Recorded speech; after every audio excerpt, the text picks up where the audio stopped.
धन्यवाद अध्यक्ष जी। हमारे बीच में हमारे प्रदेश के पदाधिकारी मुकेश जी पारिक, भवानी शंकर जी शर्मा, स्टेफी जी, रवि नेहर जी विराजमान है। आपका भी स्वागत है। मैं अब माननीय मुख्यमंत्री जी से निवेदन करूंगा कि आप पधारें और यहाँ सभी लोकतंत्र सेनानी सम्मान समारोह में अपना उद्बोधन दें। माननीय मुख्यमंत्री जी भजन लाल जी शर्मा साहब, जोरदार तालियों से स्वागत है, अभिनंदन करें।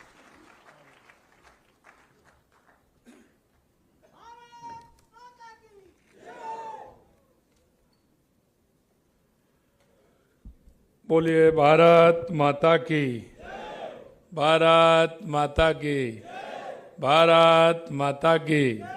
वंदे वंदे वंदे। आज के इस संविधान हत्या दिवस के इस कार्यक्रम में मंच पर विराजमान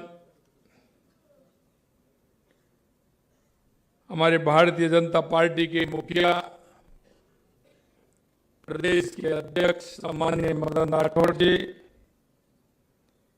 कैबिनेट में मेरे साथी और उप मुख्यमंत्री भाई प्रेमचंद जी बैरवा साहब, राज्यसभा के सांसद, पार्टी के वरिष्ठ नेता जिनको अभी आपने सुना, ऐसे सम्माननीय घनश्याम तिवारी जी, हमारी जयपुर की सांसद बहन श्रीमती मंजू शर्मा जी, हमारी पार्टी के पूर्व प्रदेश अध्यक्ष और इस कार्यक्रम के संयोजक सम्माननीय अशोक परनामी जी, पूर्व सांसद पूर्व मंत्री श्रीमान श्री नाथू सिंह गुर्जर साहब, सिविल लाइन के हमारे विधायक गोपाल शर्मा जी, हवा महल के हमारे विधायक बाल मुकुंद आचार्य जी, प्रदेश के महामंत्री श्रवण बगड़ी जी, भूपेंद्र सैनी जी, पूर्व सांसद रामचरण बोरा जी और पूर्व सांसद हमारे राम कुमार जी और सभी हमारे लोकतंत्र सेनानी और इस कार्यक्रम में आए सभी मेरे भाई और बहनों, सबसे पहले तो मैं आपका वंदन करता हूं, अभिनंदन करता हूं। आप सभी को मैं प्रणाम करता हूं। सबसे पहले मैं लोकतंत्र सेनानियों के चरणों में प्रणाम करता हूं, क्योंकि ये वो लोग सामने बैठे हैं। अभी तो आपके सामने सिर्फ दो लोगों ने अपने जीवन की गाथा और उन्होंने लोकतंत्र सेनानी के रूप में किस तरह से काम किया वो आपने सुना। लेकिन मित्रों, मैं कहना चाहता हूं और विशेषकर मैं युवा पीढ़ी से कहना चाहता हूं जो आज राजनीति में काम कर रहे हैं, उनसे भी कहना चाहता हूं, अगर आप अपना समय, थोड़ा सा समय निकाल करके आधा घंटा, 20 मिनट, 40 मिनट हमारे इन लोकतंत्र सेनानियों की कहानी जरूर सुनना। इनके साथ बैठकर तो आपको अनुभव होगा कि राजनीति की स्थिति क्या होती है, लोकतंत्र की हत्या और संविधान की हत्या किस तरह से की थी। इनके अंदर जो अनुभव है, इनके साथ जो हुआ है, हम कह सकते हैं कि उस समय आपकी उम्र क्या होगी। आपकी उम्र 25 साल और 30 साल, 32 साल, 35 साल, इससे ज्यादा नहीं थी, इससे ज्यादा नहीं थी। और यह उम्र वो उम्र होती है जो जीवन को दिशा देने का काम करती है, परिवार को दिशा देने का काम करती है। उन व्यक्तियों के 19 महीने, 22, 23 महीने अगर जेल में निकल जाएं तो उनके परिवार का क्या होगा।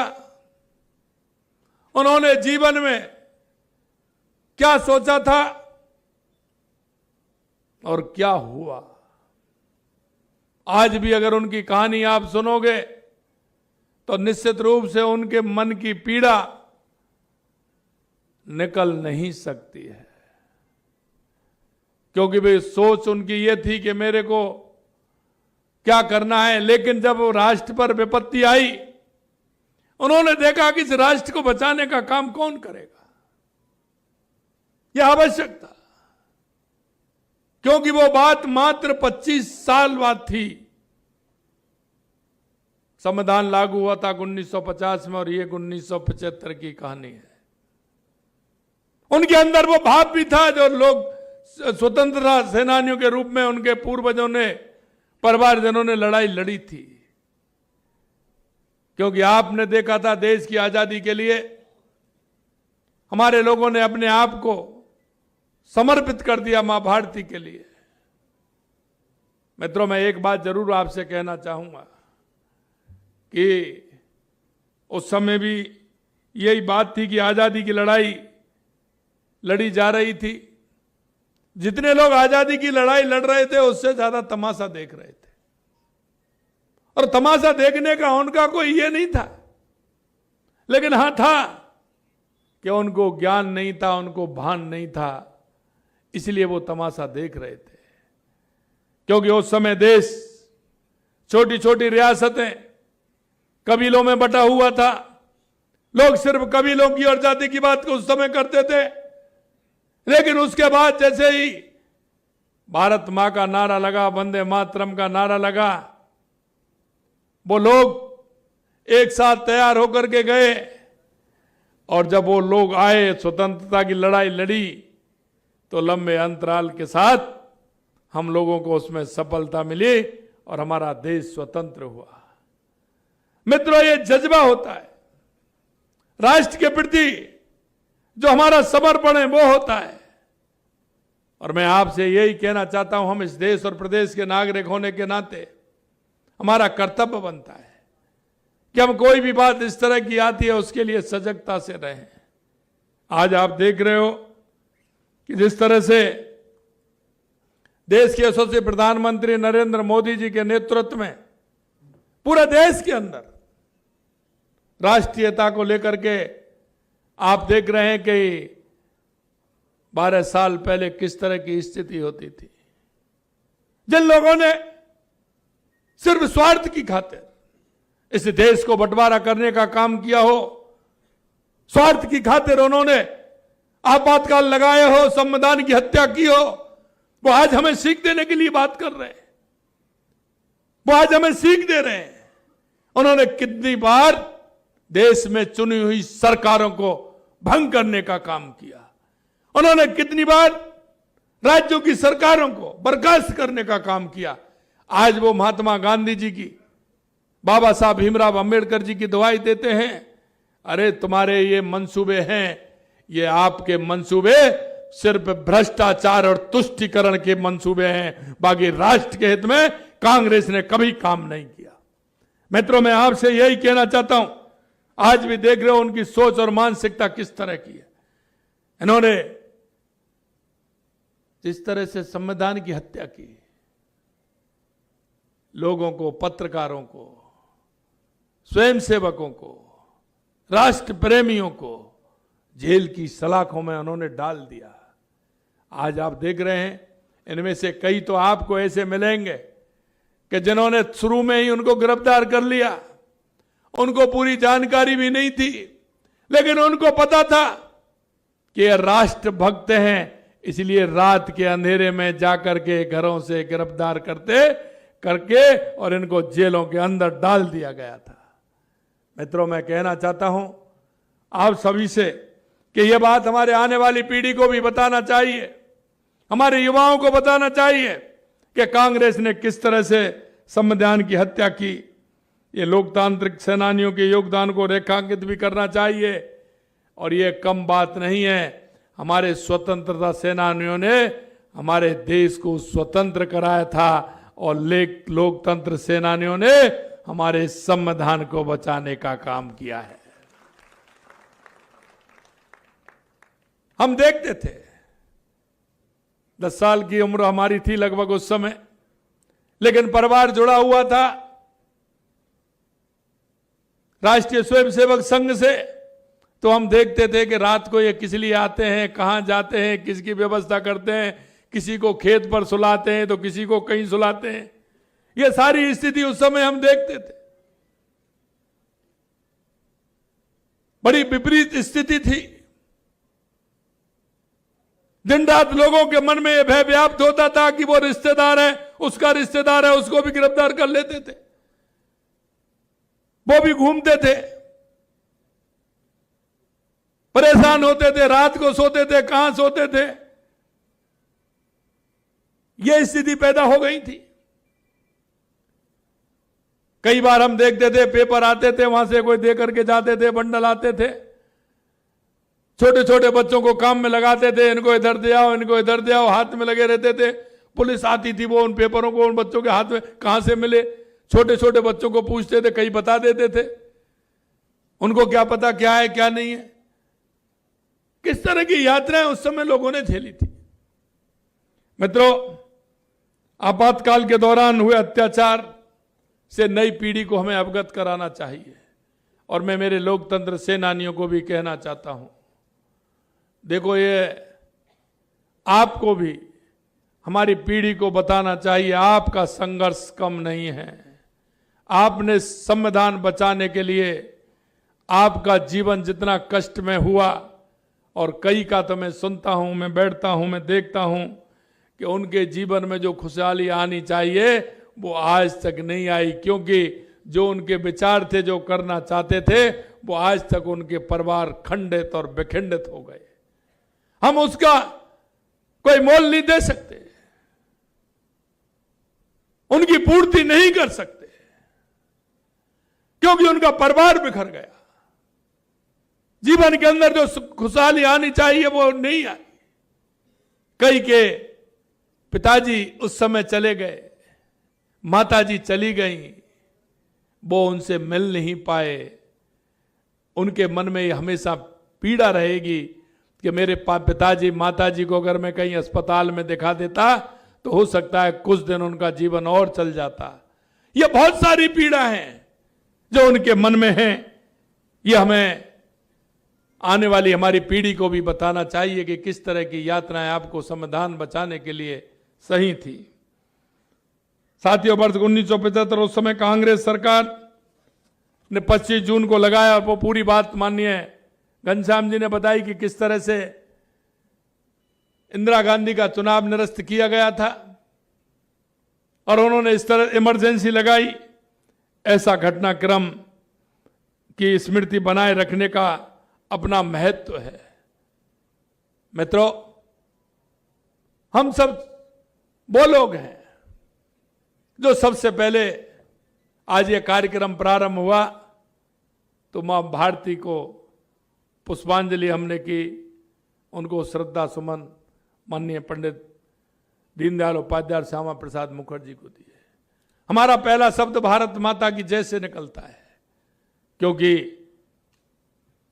हमारी पार्टी का विचार है कि पहले हम राष्ट्र को मानने वाले लोग हैं। पहले हम राष्ट्र को मानते हैं, उसके बाद पार्टी को मानते हैं और व्यक्ति को तीसरे स्थान पर हम रखते हैं। जब कोई व्यक्ति संविधान की आत्मा को कुचलता है तो देश को किस तरह बुरे नतीजे भुगतने पड़ते हैं। हमारी नई पीढ़ी को भारतीय लोकतंत्र का गला घोंटने वाले इस घटनाक्रम को परिचय कराना होगा। इसी सोच के साथ यशस्वी प्रधानमंत्री नरेंद्र मोदी जी ने 25 जून को संविधान हत्या दिवस मनाने का निर्णय लिया है। संविधान हत्या दिवस हमें आपातकाल के दौरान देश के लोगों पर हुए अत्याचार को याद दिलाता है।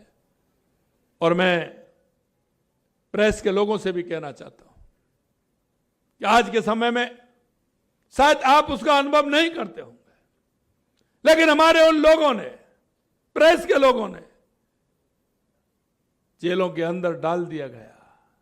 उनका क्या कसूर था, उनकी कितनी हालतें खराब हुई, आप सभी एक बार उनके बारे में भी आपको सोचना होगा।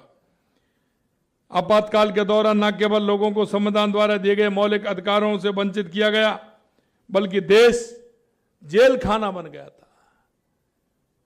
क्योंकि जितनी जेल थी उन सभी को पूरी तरह से जनता, उसमें जो ऐसे राष्ट्रवादी लोग थे उन सभी को अंदर डाल दिया गया था। विपक्ष के लोग सभी अंदर थे, चाहे जयप्रकाश नारायण हो, मोरारजी देसाई हो, अटल बिहारी वाजपेयी जी, लाल कृष्ण आडवाणी जी, मुरली मनोहर जोशी जी, राजनाथ सिंह जी, ऐसे सभी नेता जो थे राजस्थान के अंदर भैरव सिंह जी शेखावत, जगदीश प्रसाद जी माथुर, सतीश चंद्र जी अग्रवाल, हमारे बहुत ऐसे सारे नेता, जोधपुर के हमारे राजेंद्र गहलोत जी, बम जी, बहुत सारे लोग जो थे उनको जेलों में डाल दिया। आप सभी जानते हैं, अगर जिले की कहानी देखोगे तो हर जिले में लगभग 500, 700, हजार लोग हमारे राजस्थान के लोग जेलों में थे। मित्रों, सेंसर लगा दिया गया था और एक बात और आपने देखी होगी, लगभग 26,000 सरकारी और सार्वजनिक क्षेत्र के कर्मचारियों को पहले ही 51 साल हो गए, उनको पहले से ही सेवानिवृत्त कर दिया गया था। उनको भी हटा दिया गया था, जो राष्ट्रवादी लोग जिन्होंने सरकारी महकमे में रहते हुए अगर उनका विरोध किया तो उनको भी उन्होंने हटा दिया। आज 51 साल हो गए हैं। आज क्योंकि आपातकाल जब लगा था 1975 में, आज उसको 51 साल हुए हैं। और मैं कहना चाहता हूं आप सभी से कि उस समय आज के जो हमारे सभी हैं वो 65 साल से 70 साल से ऊपर के हमारे सभी लोकतंत्र सेनानियां हैं। और आप सभी जानते हैं कि इनके जीवन में आज उस समय की जो कड़वाहट है ये जिंदगी भर नहीं निकल सकती।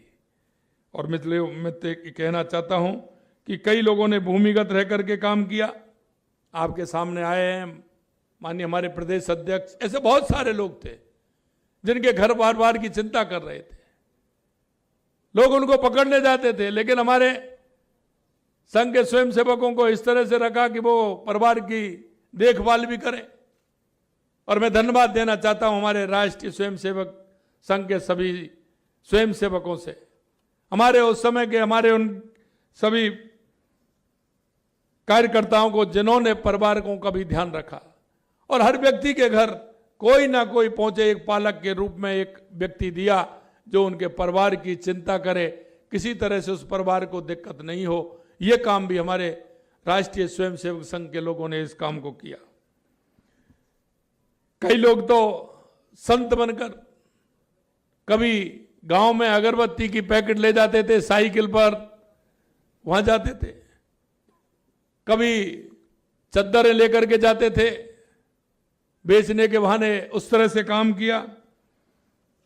कई रूप में उन्होंने काम किया। आप देख सकते हैं आज अगर हम बात करें कि किसी के घर जाएं अगरबत्ती बेच के या किसी और सामान को लेकर के जाएं या चद्दर बेचने जाएं या महिलाओं का सामान लेकर के बेचने जाएं, पेटी बना करके उसको लेकर के जाते थे, वहाँ जाते थे, सामान बेचते थे, फिर उन परिवारों से मिल करके आते थे, उनकी कुशलता लेकर के आते थे। किस तरह के कष्ट उस समय अपने ही देश में, आपको क्या लगता है कि ये काम जब उन्होंने किया तो क्या ऐसे ही किया या उनकी मजबूरी थी कि अपने लोगों को किस तरह से संबल देने का काम उन्होंने किया? मित्रों, इसलिए मैं कहना चाहता हूं कि हमारे लोकतंत्र सेनानियों के बीच में बैठ करके हमें ये काम करना चाहिए। वे मीसा अधिनियम के तहत जेल में बंद लोगों के घरों में जाते थे, परिवार से बातचीत करते थे, उनके इलाज की व्यवस्था करते थे। इन सबके प्रयासों से आपातकाल के बाद चुनावों में ऐसे अत्याचार करने वालों की हार हुई थी। और ये आपने देखा कि देश के अंदर जब चुनाव हुआ तो जनता पार्टी की उस समय सरकार बनी, और उससे पहले हमारे जनसंघ और ऐसे जो जितनी भी पार्टियां थी, अधिकतर पार्टियों का विलय हुआ और एक नए राजनीतिक दल की स्थापना हुई और वो था जनता पार्टी। और जनता पार्टी के नेतृत्व में सरकार बनी, जिसमें माननीय हमारे अटल बिहारी वाजपेयी जी विदेश मंत्री उसमें बने थे। लेकिन कई कारण ऐसे थे जो माननीय हमारे अध्यक्ष जी कह रहे थे कि कांग्रेस के लोग तो बिना राज के रह नहीं सकते, और उस समय इन्होंने उसमें फूट डाल करके 3 साल बाद आपसी मनभेद के कारण वो सरकार भी हमारी चली गई। और उसके बाद जब वो एक मुद्दा उठाया गया था दोहरी सदस्यता का, वो भी आप जानते होंगे, वो दोहरी सदस्यता का उठाया, जिसमें हमारे जनसंघ के लोग उसमें अलग हुए और 6 अप्रैल 1980 को एक दूसरे राजनीतिक दल भारतीय जनता पार्टी के रूप में गठन किया। और वो गठन आज आप देख रहे हो, जो 21 21 अक्टूबर 1951 को जनसंघ बना और 6 अप्रैल 1980 को वो भारतीय जनता पार्टी में परिवर्तित हुआ। और उन राष्ट्रवादी लोगों ने जब जनसंघ बनाया, और आज अगर आप देखोगे वो उनका लगाया हुआ छोटा सा पौधा आज बट वृक्ष बन गया, बट वृक्ष बन गया। आज देश नहीं, दुनिया की सबसे बड़ी पार्टी अगर कोई है तो वो भारतीय जनता पार्टी है। इसमें हमारे उन सभी लोगों का बहुत बड़ा योगदान है और इसमें हमारे लोकतंत्र सेनानियों का भी बहुत बड़ा योगदान है। और आप देख रहे हैं कि पहली बार 2014 में उन्होंने देश में वंशवाद की राजनीति को उखाड़ फेंकने का काम माननीय प्रधानमंत्री नरेंद्र मोदी जी के नेतृत्व में हुआ है। मित्रों, जिन लोगों ने स्वतंत्रता से लेकर के लंबे समय से इस देश पर राज किया, भ्रष्टाचार किया, तुष्टीकरण के आधार पर देश का बंटवारा किया, तुष्टीकरण के आधार पर देश में राज किया, वो लोग हमें संविधान की बात कर रहे हैं। जिन्होंने संविधान की हमेशा परवाह कभी नहीं की, संविधान को तोड़ने का काम किया। मैं लोकतंत्र सेनानियों को आज इस कार्यक्रम में उनको नमन करता हूं। आपातकाल की अनेक तकलीफों को सहा, जेल गए, तानाशाह के खिलाफ योद्धा बनकर के लड़े। आपने देश में लोकतंत्र एवं संविधान को बचाने का जो संघर्ष किया, उसकी मूल भावना के अनुरूप ही यशस्वी प्रधानमंत्री नरेंद्र मोदी जी ने देश में लोकतंत्र एवं संविधान मजबूत बनाने के लिए अनेक ऐतिहासिक कदम उठाए हैं। संविधान दिवस मनाने की शुरुआत कर संविधान निर्माताओं को सम्मान किया। साथ ही हमारे संविधान के शिल्पी बाबा साहब भीमराव अंबेडकर के जुड़े स्थानों को पंच तीर्थ बनाकर उन्हें सम्मान देने का काम किया। लोकतंत्र सेनानी सम्मान निधि को हमारी प्रदेश की सरकार ने उसको भी बहाल किया। अब हम प्रदेश की सभी लोकतंत्र सेनानियों को 20,000 रुपये मासिक पेंशन और 4,000 रुपये की मासिक चिकित्सा सहायता देते हैं। आज से हम इसको 25,000 रुपये और 5,000 रुपये चिकित्सा के 30,000 रुपये आज से आपको मिलेंगे।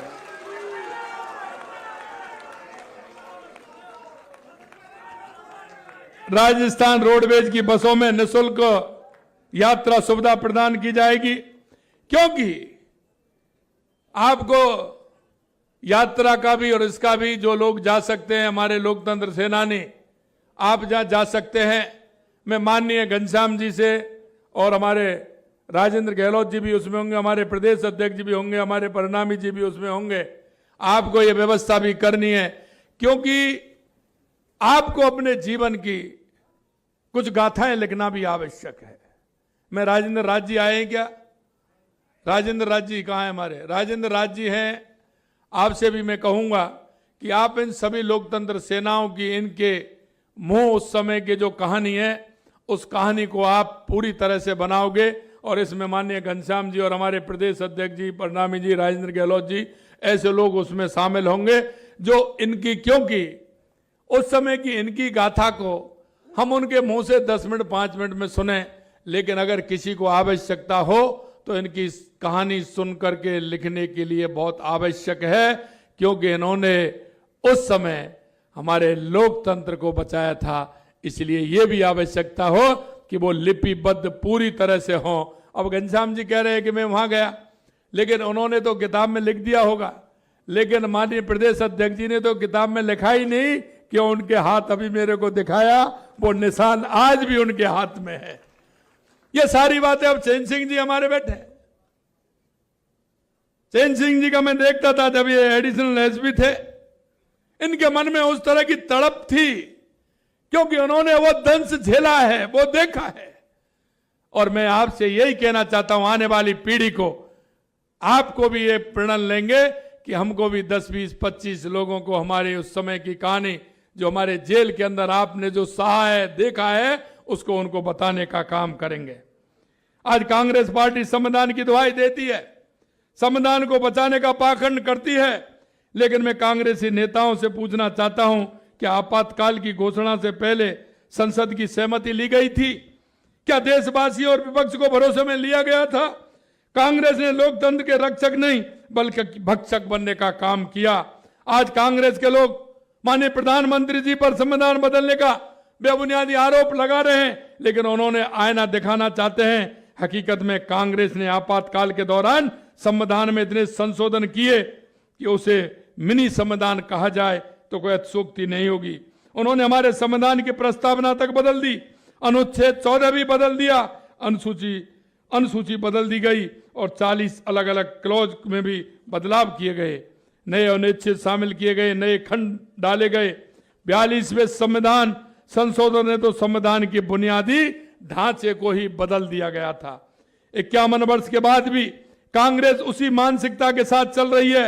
आज भी कांग्रेस की नीयत वैसे ही तानाशाही की नीयत है। मित्रों, आज का दिन बहुत ही ऐतिहासिक दिन है। यह देश कभी भूल नहीं पाएगा, क्योंकि आज हमारे उस संविधान की हत्या की गई थी। आज के दिन संविधान को उछाला गया था।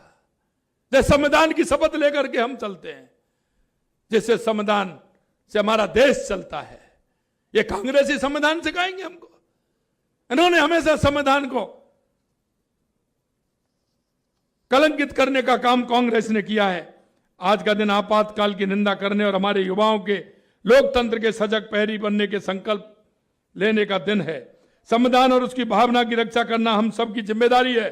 इस भावना से खिलवाड़ करने वालों को सबक सिखाने के लिए हमें हमेशा तैयार रहना होगा। एक बार पुणे में संविधान की रक्षा के लिए लोकतंत्र सेनानियों के त्याग और बलिदान का लिए मैं नमन करता हूं। आप सभी को मैं प्रणाम करता हूं। मित्रों, आने वाले युवाओं से भी मैं कहना चाहता हूं कि इनसे हमें सीखना चाहिए। देश के हित में जो निर्णय लेने होते हैं उनमें देश के यशस्वी प्रधानमंत्री नरेंद्र मोदी जी का पूरी जोरदारी के साथ हम सबको सहयोग करना चाहिए। और हम ये करते हुए हम जो विकसित भारत 2047 का जो हमारे प्रधानमंत्री जी का सपना है, हम मिलकर के उसको पूरा करेंगे। हम सब की जिम्मेदारी ये भी है कि हमारी केंद्र और राज्य सरकार की जो योजनाएं हैं, जो एक आम गरीब आम व्यक्ति अंतिम पायदान पर खड़े हुए व्यक्ति के लिए आवश्यक है, हमारी ये गरीब कल्याण की योजनाएं हों, चाहे हमारे विकास की योजनाएं हों, चाहे हमारे देश के अंदर आतंकवाद नक्सलवाद का खात्मा हो। आपने देखा है आज का भारत देश के यशस्वी प्रधानमंत्री नरेंद्र मोदी जी के नेतृत्व में, पहले तो क्या होता था आप सबने देखा है, लेकिन अब तो अंदर घुस के मारने वाला भारत है। ये मजबूत भारत है। इसलिए आप सभी से यही कहूंगा कि आप प्रधानमंत्री जी के नेतृत्व में हमारी जो सरकार डबल इंजन की सरकार है उसे भी मजबूती प्रदान करेंगे और माननीय प्रधानमंत्री जी के नेतृत्व में विकसित भारत 2047 भी बनाएंगे। इस आशा और उम्मीद के साथ पुनः आप सभी को बहुत बहुत धन्यवाद। जय हिंद, जय भारत, जय राजस्थान। बहुत बहुत धन्यवाद मुख्यमंत्री जी। आपने जिस प्रकार से लोकतंत्र सेनानियों के सम्मान में जो प्रकट करते हैं सभी की तरफ से, अभी सभी अपने स्थान पे बैठे हैं, अभी कार्यक्रम है, कोई भी उठेगा नहीं। अभी सभी लोकतंत्र सेनानियों का सम्मान होगा। मैं जिनका मंच से नाम बोलूंगा वो सभी अतिथि नीचे जाएंगे और लोकतंत्र सेनानी अपने स्थान पे ही बैठे रहेंगे। वहाँ आपका शॉल और श्रीफल से स्वागत होगा।